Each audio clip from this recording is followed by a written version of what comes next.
Hamas కి America అధ్యక్షుడు Trump హెచ్చరిక చేశారు. ఇజ్రాయెల్ కాల్పుల విరమణ, బందీల విడుదల ప్రతిపాదనను అంగీకరించిందని ట్రంప్ ట్రూత్ ద్వారా వెల్లడించారు. గాజా యుద్ధాన్ని ముగించడానికి తమ షరతులను అంగీకరించాలని హమాస్ కు చివరి హెచ్చరిక జారీ చేశారు. ఇజ్రాయెల్ ప్రజలు తమ నిబంధనలు అంగీకరించారని అన్నారు. హమాస్ కూడా అంగీకరించాల్సిన సమయం ఆసన్నమైందని, అంగీకరించకపోతే తీవ్ర పరిణామాలు ఎదుర్కోవాల్సి వస్తుందని, ఇది తన చివరి హెచ్చరిక అంటూ ట్రంప్ హెచ్చరించారు.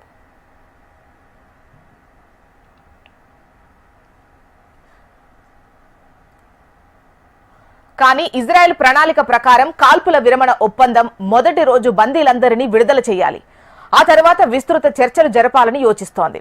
దానికి బదులుగా ఇజ్రాయెల్ పాలస్తీనియన్ ఖైదీలను విడుదల చేయాలి. చర్చలు కొనసాగుతున్నంత కాలం కాల్పుల విరమణ కొనసాగుతుందని, ట్రంప్ ప్రత్యేక పర్యవేక్షణలో చర్చలు జరుగుతాయని టైమ్స్ ఆఫ్ ఇజ్రాయెల్ వెల్లడించింది. బందీలు తప్పిపోయిన కుటుంబాల ఫోరం ఇజ్రాయెల్ కాల్పుల విరమణకు ఒప్పందానికి మద్దతివ్వాలని కోరింది.